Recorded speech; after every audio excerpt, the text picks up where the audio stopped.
G'day all, welcome to episode 28 of the Early Crow. Pratty here. You're probably wondering why you're hearing my voice and not Dicko's. Dicko and his lovely partner Ems welcomed their third little one into the world, so little Ted. So a massive congratulations to Dicko and Ems, and obviously Darce and Lenny as well. Hopefully they know the responsibility they've got now as a real big older brother and older sister. But me and Paps will steer the show. Paps, how are you, mate?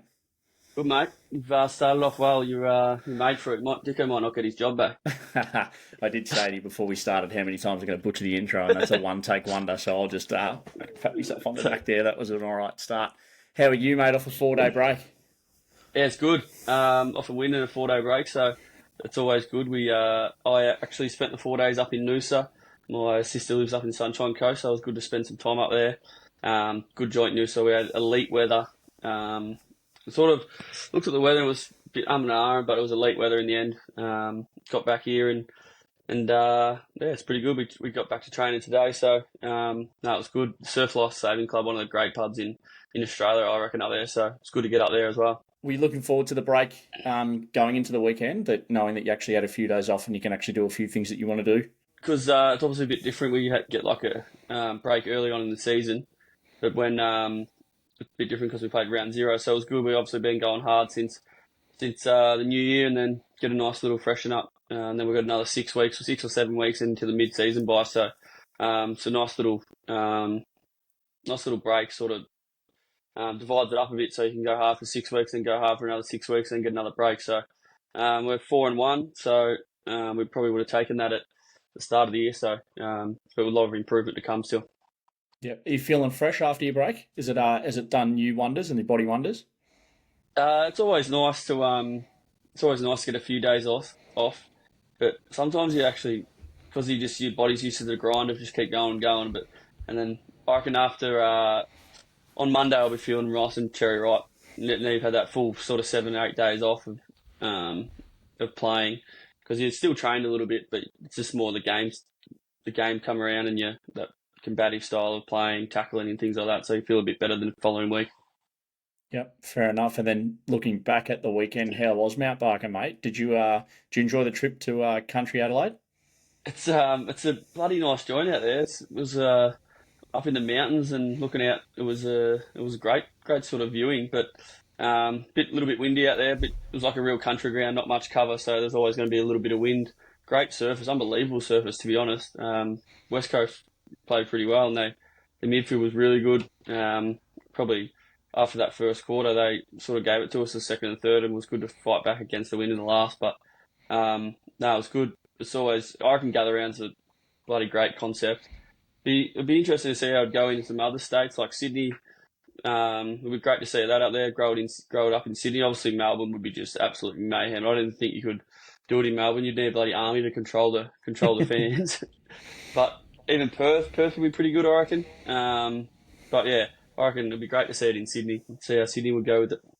Yeah, it'd be interesting to see what the AFL do with it. It's obviously been a massive success. I know a few people that went over this time, and they just said it was like just a party the whole time and a big Yeah, carnival. Like, just if you're a footy tragic, people wandering around the streets with scarves and jumpers on the whole time, and little small forwards eating Vegemite and Avo toast, walking down the street on a Friday morning, and giving the Crow family an update, which was great. But yeah, no, they said it was unreal. And yeah. the game itself, mate, was that your first time as skipper in a long time or ever?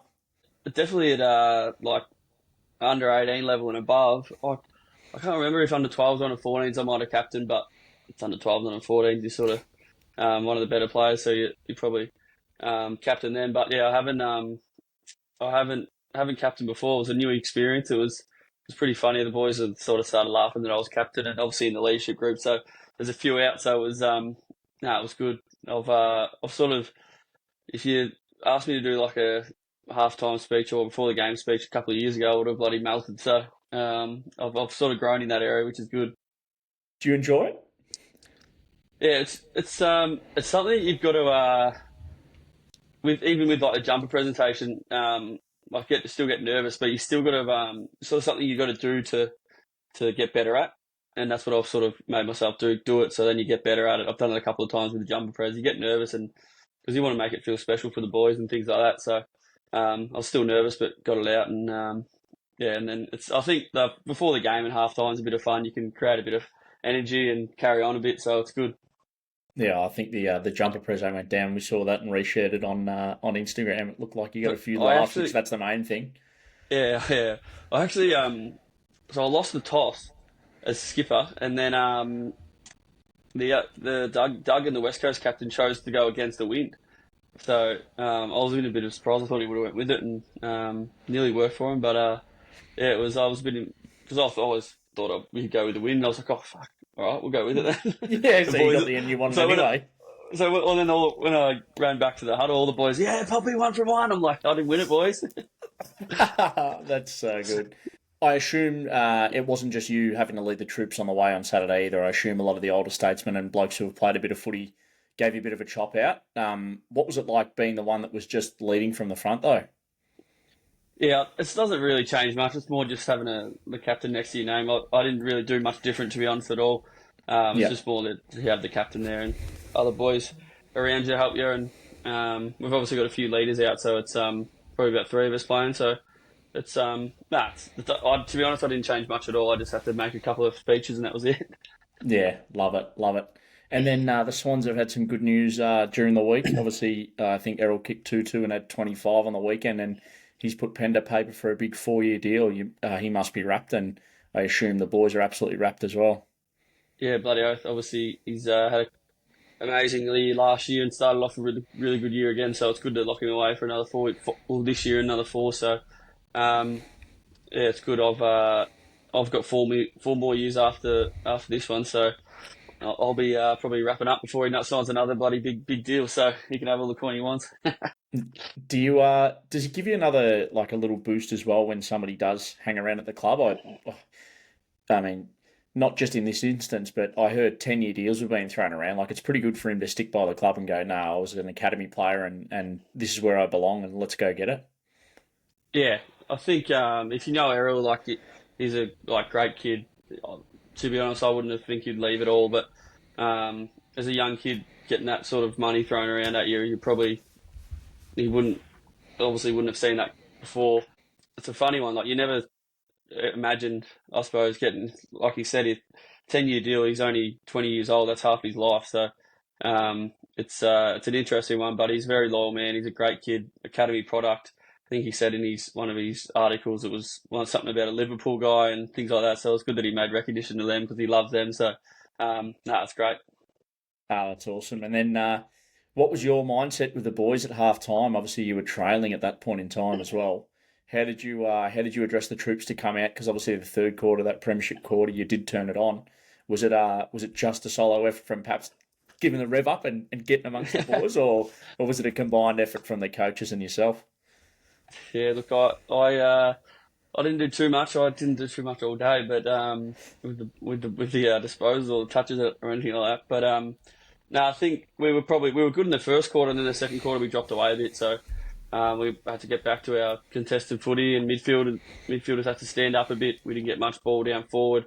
So yeah, we went. They were still pretty good in that third. Like we probably went into the last quarter, maybe 15 points up, 3 goals up or something. So we still had a bit of work to do with that breeze. It was about a 3 goal breeze, I would have thought.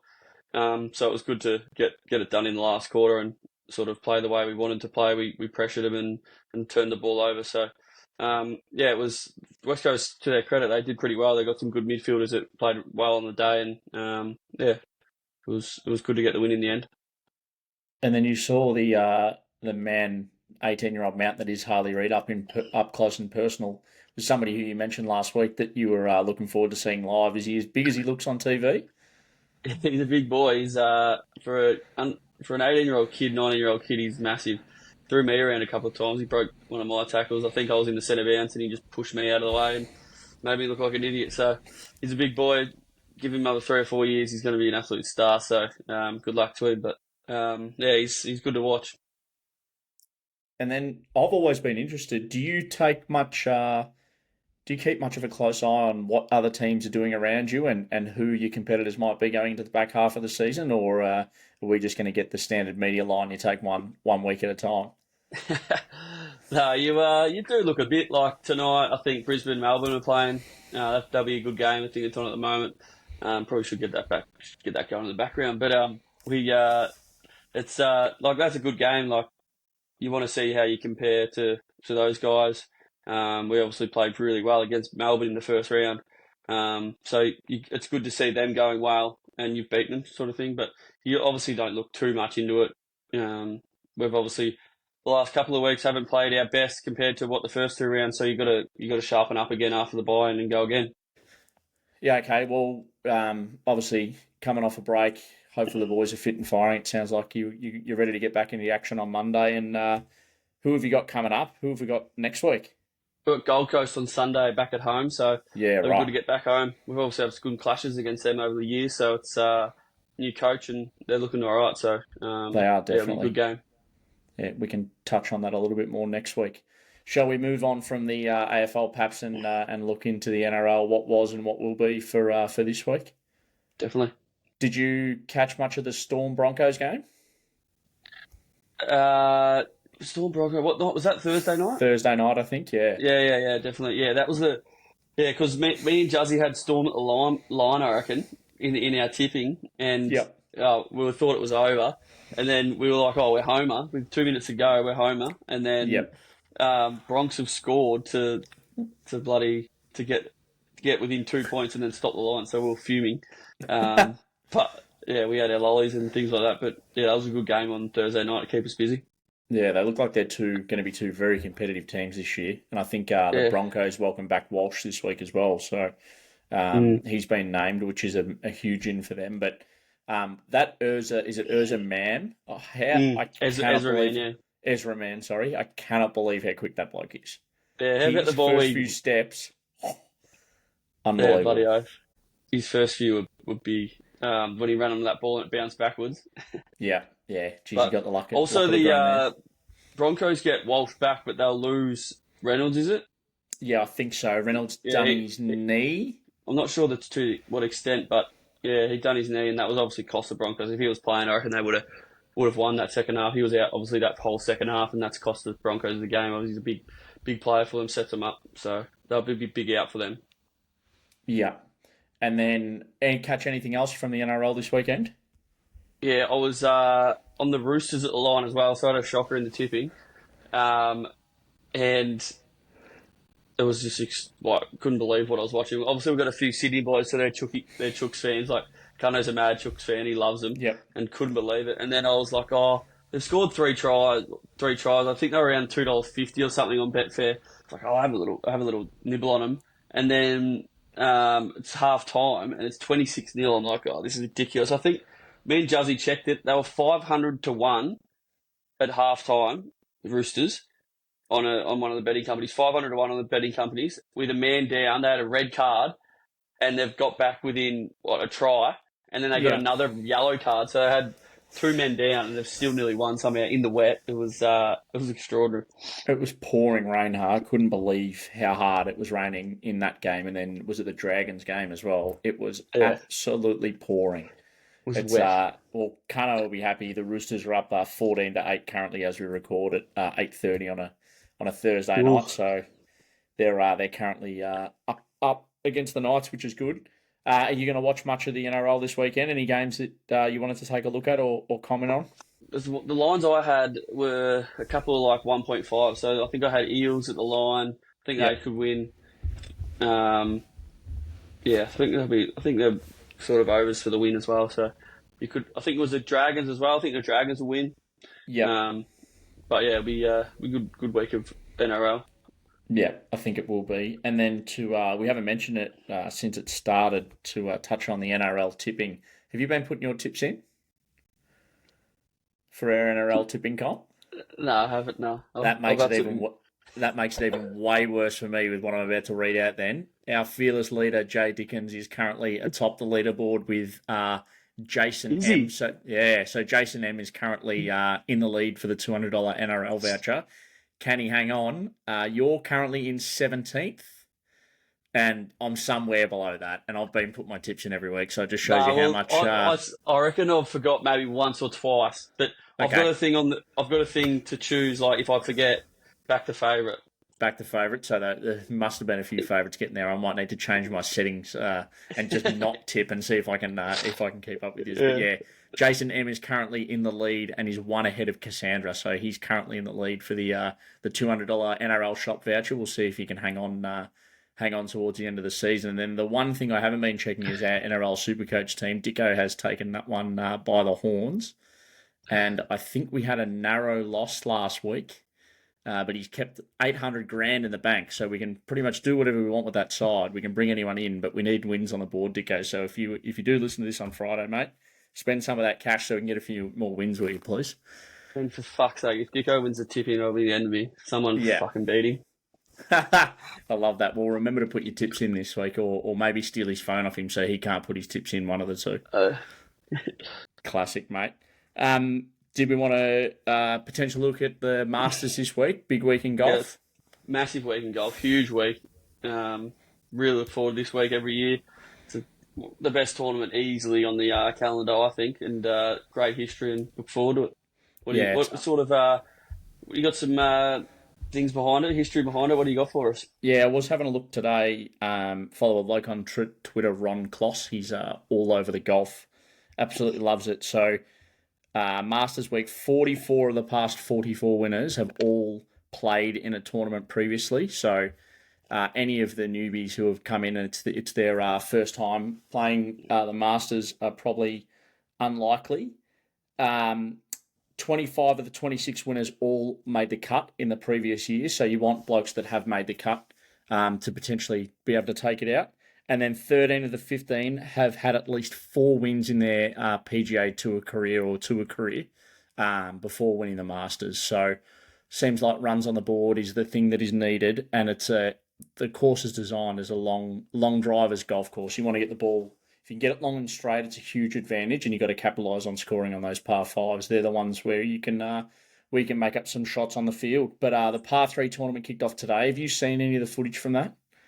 Yeah, I was also going to say, you got to be good and sharp around the greens as well. Obviously, the greens your chipping and putting needs to be elite, as the greens are lightning, a lot of hills and things like that. So, be interesting to see how Scotty Chef goes, around the greens. Obviously, he's a gun.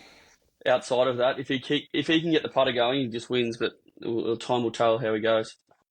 Yeah, that's the thing that he's been struggling with the most at the moment. Hey, he's been able to get it down there. It's the yips over the short stick have continued, but somebody who doesn't have the yips over the short stick, I mentioned it to you before we got on air. Have you seen little Bubba Watson's daughter putt on these greens? She drained 3 putts from outside 50 feet, I reckon. I couldn't. If you got the iron out and laid one of those putting mats out flat on a flat piece of concrete and made sure that it was level, I don't reckon I could hit one 1.5 meters and get it in every time. And she's drained 3 50-foot putts. It's unbelievable. She's going to be 4 years old, I reckon. Yeah, unbelievable. I've quickly watched it before. If you haven't watched it, get on to, what was her name? Dakota Watson. Dakota. Yep. Dakota Watson. Search that in Twitter, and the Masters have posted it. It's unbelievable. I'll share it now to the Early Crow Twitter account. So by the time you hear this, it'll be there. It is some of the greatest viewing. I don't think the TV does it justice how quick and how much undulation it looks like she's just touching it slightly and they're just rolling. Yeah, it's unbelievable. Ricky Fowler won the par 3 tournament today. There's also another stat that I saw that nobody who's ever won the par 3 tournament has gone on to win the Masters. Do you think Ricky can do it or what? Geez, he probably shouldn't have won then, because there's a curse on you. But as of about 8:30, he's 200 to 1 on Betfair you can get. So he's a definitely outsider, but he'll have to be on his game to be any chance. Yeah, who have you sided with this week at the Masters? I've gone away from the sort of... So I've got one of the top 3, which is Scheffler, McIlroy, and Rahm. I reckon Rahm's the best value out of them all. You can get about $15.50 on Betfair. He was $9 last year, and obviously Scheffler's moved the market a bit because he's into $6. But yeah, I'm happy to take Johnny Rahm about $15. I was won it before. He's the one out of the live that you want to be with. And yeah, I think he's consistent. and yeah, he's done it before, and that's all you need. That's a big thing you need for the Masters. So that's Johnny Rahm for me. Scheffler is the other one, $17.50. He's had heaps of experience, heaps of tournaments in the PGA at the top level in the majors, and is around and has come second and third here. So at around the $17, want to be with him as well. And then I've got a bit of value fee now. He's never won one. His best is fifth in 2019. He's 6 for 6 making the cut. I'm not sure what price he is to make the cut, but maybe that could be a little play to make the cut. Tony Finau. But yeah, around the $4, $5 mark to make top 10 is a good bet for Tony Finau. Yeah, awesome. I've gone with Matsuyama. He's been playing great golf recently. I've gone for 3 top 5s this week, considering we're triple staking. I've gone for Young to make the top 5 and then Siwoo Kim to make the top 5. It'd be great if one saluted, if a couple salute. But there's plenty of us on Matsuyama to either win or finish in the top 5 or top 10.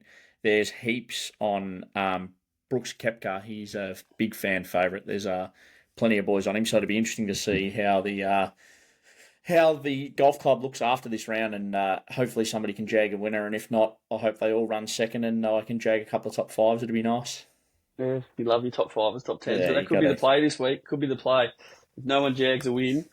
But with the Masters and with the PGA this year, a lot of roughies been getting up, but I don't think the roughies will be getting up this week. I think one of the boys will jag a win this week, and it'll be interesting to see who he is. Hopefully it's me.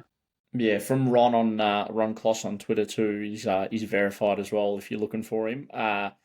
18 of the past 18 players who were favourites have not won the tournament. So for those backing Scheffler in, for the last 18 tournaments, the favourite hasn't won. So be interesting to know who that person was before them that actually did win. They obviously were the favourite, but yeah, the last 18, the favourite has not got the chocolate. So yeah, maybe one of the up near the top of the leaderboard might win, but the favourite looks to have a little bit of a disadvantage if you go on previous history. What should we go to now, Pap? Should we round out this week's episode? We'll do a little bit of horse racing and then get into a few of the viewer questions. Yeah, definitely. Let's get on the ponies. Do you want to start with Randwick? Yeah, let's go to Sydney, mate. We'll start with the Australasian Oaks. Is Orchestral just an absolute complete and utter, or what's the go here? As at about 8:40 on a Thursday night with the Blue Team Sports Bet. We've got Orchestral at $1.60. We've got Zardozi at $5. Autumn Angel $6.50. Two de la Vida $11.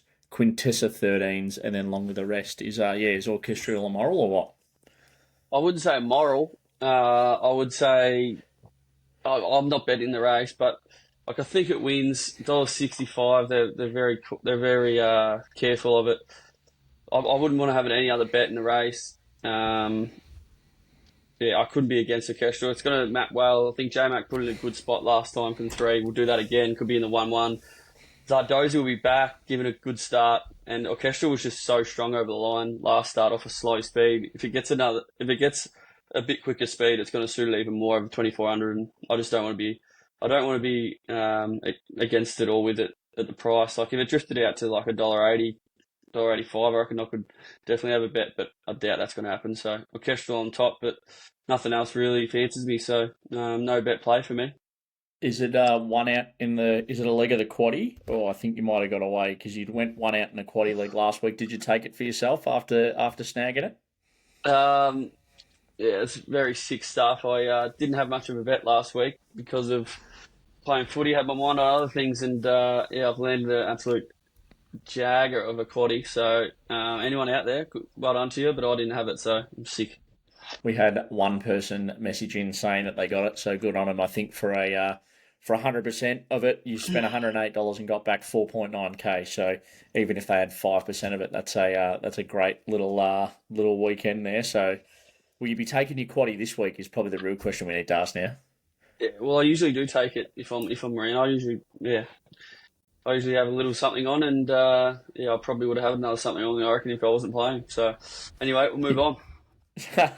It sounds like it's a bit of a sore point. For the record, I didn't have a cent on either, and nor did Dicko, so we can't go throwing too many rocks in glass houses. But race 7, mate, Randwick, the Sydney Cup Circle of Fire on the quick backup, $5. Ash Run, $6.50.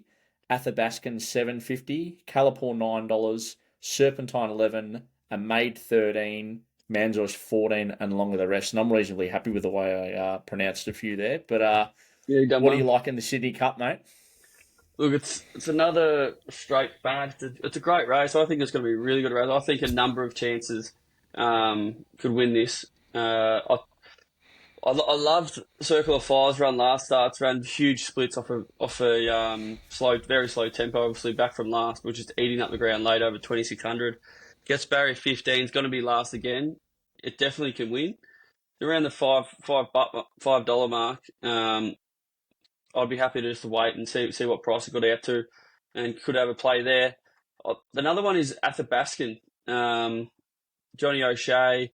First time over 3,200 is not to worry. I think it hit the line really nicely last start, and yeah, I think it'll map worst of midfield. Back in Johnny O'Shea to get it right. He's a good trainer, and I think if there was one to have, there'd be Athabascan. But look, to be honest, it's not a race I'm playing in. Like, you could have a case for 6 or 7, I reckon. The informed Tyler Schiller on board atop there as well. Did you see his after race interview from last week when he won the big one? Yeah, yeah, go on. It was very, very good stuff. If you haven't gone and watched it, I would definitely go and review it on Twitter or wherever you can get that. Yeah, you could just see how much it meant to him. And obviously, I think he wasted down to 49 kilos last week. So he said he wasn't feeling the best, and he definitely looked very pale on the TV. I know it was wet and cold, but yeah, it's good to see when people have a crack. And obviously, he's got himself down to Yeah, 49 and won the big one. That's pretty cool. bloody hell. Just on Circle of Fire as well. It ran the Yep. six last 100 of the day, and the other five were the ones in the TJ Smith. Yeah, it was on a. Yes, it was obviously a slowly run race, but over 2,600, that's good going. And then it was the 11th fastest 200 and 7th fastest last 400. So it's absolutely hooned home. And to be honest, it wasn't like that slow of a tempo. So you can see that will eat up the ground. But geez, if it landed midfield rather than last, I'd be on it, I reckon. The hoop on top, Tommy. I think it's Andrea. Have you got any information about him? Yeah, Hong Kong. Geez, Dylan Gibbons is stiff to get the arse. It was a good ride from back last. And unfortunate. I wish it would have been good to get him on top. But yeah, he's from Hong Kong. I think he's top 20 in the world, rated top 20 in the world, jockey or something. So he knows what he's doing. But first time on Circle of Fire, over raced a bit last start. So be interested to see how he goes. So, but on this 7 day backup, let's see how it goes. What's the weather like in Sydney this weekend? I'm in Melbourne. I Yeah, it'll haven't be actually looked. Is it meant to be wet or Yeah, it'll be a good 4. okay? It hasn't rained all week. It's soft 6 at the moment. I predict it should be a good 4. Rail out 4 meters. It'll probably race pretty evenly above 1,200 meters, but the shorter races I think will play on speed. Any negative for it coming on the 7 day backup off a heavy track, Dan, or do you think that with how well it got through the ground last time, and I mean that was an amazing turnaround by Randwick. I know everybody on racing Twitter has already spoken about it, but the fact that they raced last week after the videos that Far flicked through in the morning, I couldn't believe they were racing. Yeah, it was ridiculous, wasn't it? Full credit to the track manager. Yeah, it is. It's something you take into account. I thought obviously it's a European horse as well. They don't do it that often. But I don't know. You got Kira Ma. You think you just back. Sometimes you just got to back them in, back their judgment in, and I'll back him in this time.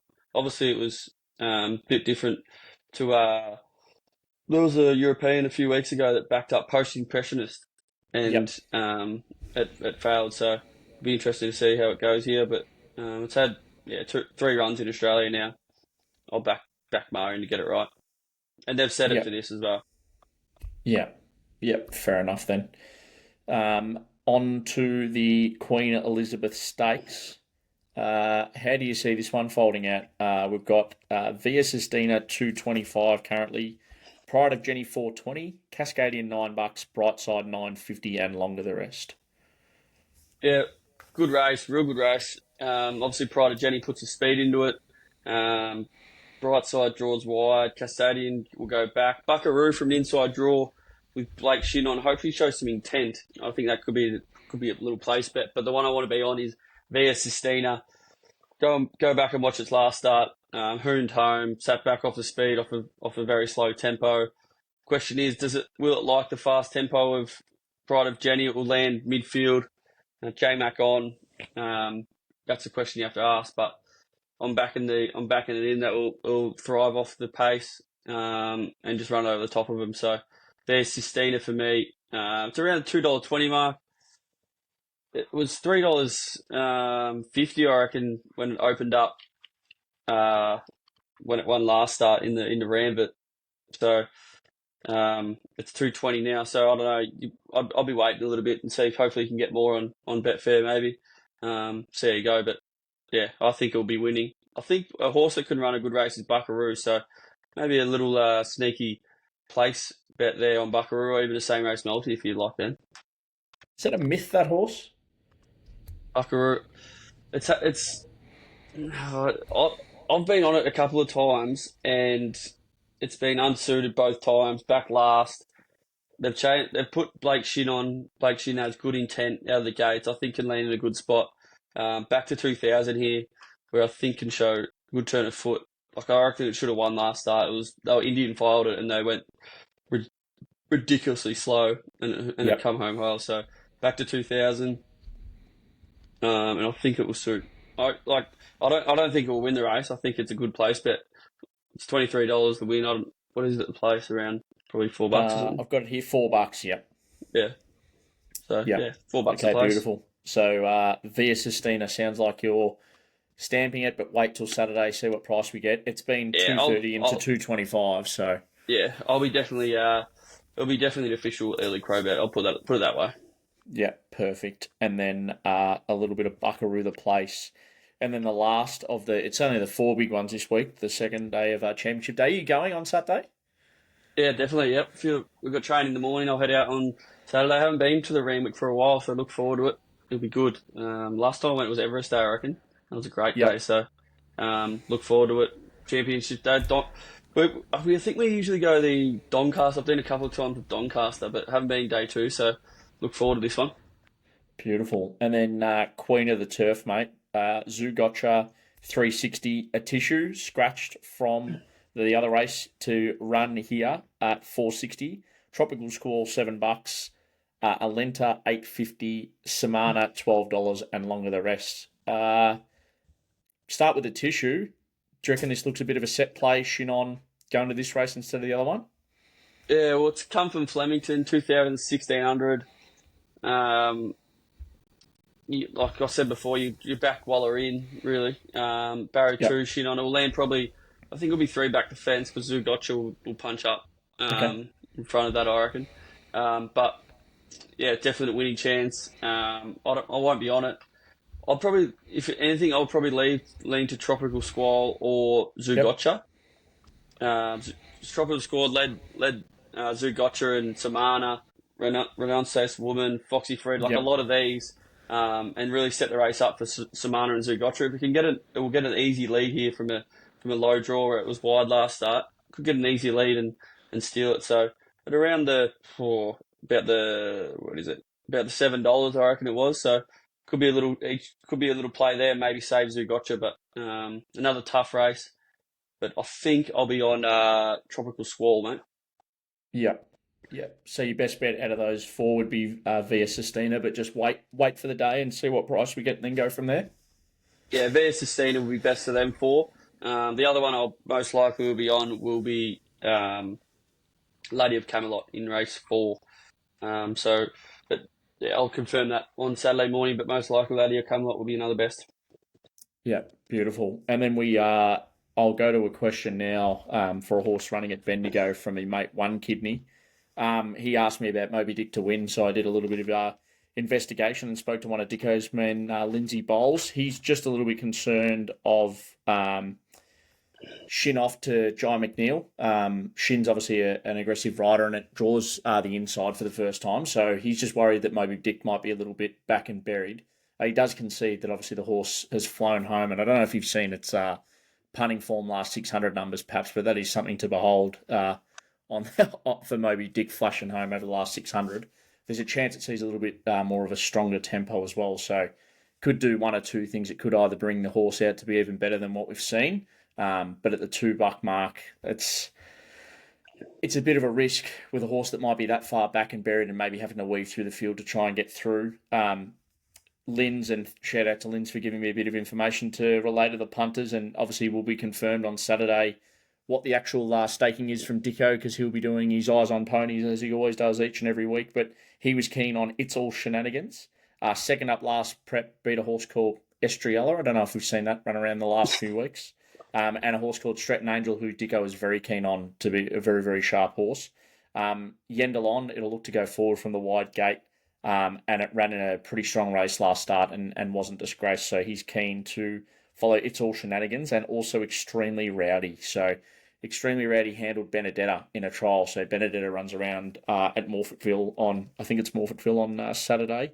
Has an SP Edge versus Peace Treaty, who went on to be pretty competitive in opening company. So he's not knocking that the favourite might be special, but just for the setup on Saturday, it might be a little bit back and buried, and that's in race 5, the Bendigo Handicap. So that's that one out of the way. And for all of the official players, as we've spoken about, we'll get those to you via Eyes on Ponies each and every Saturday morning. So we'll put them up on Instagram and Twitter.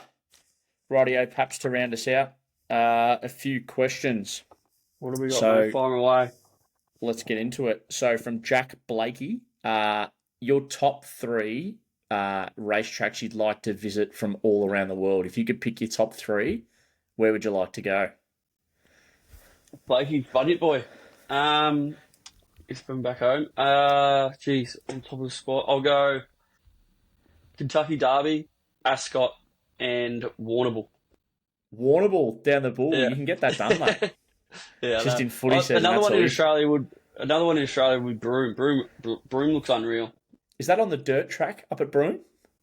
Yeah, and it's got the water there. It's unbelievable. Yeah, it does look pretty special. I'd love to go and see a race in Hong Kong. I reckon that'd be awesome. I'll probably miss I love how much they love it. Yeah, it's so different from a few people I know that have been over there as well. Just said that they love the sport. I reckon that'd be a pretty cool spectacle to go and see. I reckon you'd have to go to Ascot. That's for sure on the list. Yeah. And I reckon I'd love to get over to Perth on like a Perth Cup day or something like that in the sunshine. I reckon it'd be pretty cool. But yeah, Broome, you might have twisted my arm there going up to Broome. Maybe we'll have to make an early crow business trip, and we'll fly ourselves up to Broome. Bloody oath. No, I'm looking forward to definitely visiting a few of those we mentioned when I'm finished footy. That's for sure. I'll be ticking them off the bucket list. I reckon Warrnambool's probably first off the list. Yeah, easy to get to. Give Dan Bowman a shout. Stay at Dan's joint and get him a chauffeur you from to and from the track. Bloody oath. Love it. From Corey, horse, past or present that you'd love to own. Mine's Winx. If I could have had any share of Winx, that's like followed racing for a long time, but when I was like really into it and Winx was winning, that was unbelievable. Yeah. And I was lucky enough to go and watch one. It was outrageous. What a horse. Yeah, I reckon I'd go Mackay Diva. 3 Melbourne Cups in a row. I reckon that'd be pretty epic. I reckon that's what I reckon. Yeah, I had $5-10 on it when obviously my parents did, but I reckon that was one of my first ever bets. I would have been 10 years old, and I reckon I'd backed it every time. It was good. So I'd be Mackay Diva. 3 Melbourne Cups. That'd be unreal. Imagine the anticipation of lobbing to the track for the 3rd Melbourne Cup in a row, knowing you've got the favourite. You wouldn't be able to sleep, would you? Oh, unbelievable. Yeah, what a racehorse. This one's from Marcus. Plans for Get a Fix? Are we gelding it? Is it racing in the spring? Have you got an update for the Crow family? Yep, obviously didn't run up to expectations last start, so gelded it and come back for the spring. It was always going to be a 3-year-old, so it was going so well with a 2-year-old. They thought I'd give it a crack, and obviously wasn't up to it. Bit colty, so they the ultimate gear change was applied, and hopefully it comes back bigger and better. And they also said it'll be a much better horse, as most are when they get gelded. So look forward to him getting back into work. I think hopefully the target is 3-year-old guineas down the Magic Million. So there we go. Love it. Have you been defeated any carrots yet, or what? Haven't. Because he'd be out at Hawkesbury, so spelling out there. So he'd probably come back in the stable for maybe late June, early July, maybe. Yep. Yeah. Well, if you do get out there, mate, a selfie video for the family would be much appreciated, I reckon. Oh yeah. Um, I've one of the blokes asked what our tips for the Masters were, but I've popped them up and tagged him in our story because that one will obviously be started by the time this gets out. This one might be from a bloke D Papley, and who do you like more, Chloe or William? Oh, the bald-headed bloke from Bunyip, was it? Yeah, Um, must have been. I actually, I'd have to go Murphy, my dog. Like Murph better than him. Love that. Love that. Very political answer that one to not pick a favourite too. I really rate your work there. Uh, Jack Erickson, the great man, of 0-3, operated for the first time in the NRL and then went 3-0 3 weeks later. It's an unbelievable turnaround. What do we think is going to be the biggest early crow of the weekend? That could be racing or sport. I reckon there'll be multiple early crows on Saturday at Randwick in between the group I'm going at, and I've got no doubt in my mind that number one early crow will be Justin McInerney. He'll be crowing that hard, and he'll be getting done. I love that. I love that. I reckon I thought Melbourne were a good chance of win tonight, and Brisbane are giving them a hiding at the moment. So yeah, that would be my early crow done and dusted for sure. And then last one from Cade. I wish I wins run on the weekend. Do you think we can follow it after that run? Yeah, I think it was a pretty good run. I actually haven't had too much of a look into it, but it's going to head up to Brisbane. So and it's a big track there. I think I can run on. Obviously, it's racing pattern gets back, so it can be hard running on all the time. But it was a good run. First up in the wet, like it's always going to improve on that. You'd think so. Yeah, I wouldn't be jumping off. I wish I win. It's going to go to Queensland in those Queensland Carnival. So yeah, I think you'll most likely win a race up there. I would have thought. The old don't say it, don't say it, don't say it. Son on the horse's back might do it good. You know that old Yeah, Queensland saying of getting them up there. yeah, But well, it ran the fastest last 400 of the meeting on the weekend. yeah, And ran a yeah. There you negative go. 9.2 for the last 600. So Yeah, that's as good as it came first. back at last prep. So Yeah, it's yeah, it'll be goes up to Queensland. It'll start probably short, I would think, and be winning somewhere. beautiful, mate. Well, that was a nice, short, sharp, punchy episode for episode 28 of the Early Crow. Thanks for steering the ship a bit, perhaps, because I would have been lost if you didn't come up with a few ideas there. So we'll be back next week, episode 29. Don't know if we've got a guest or not. We'll work that out during the week. Dicko should be back.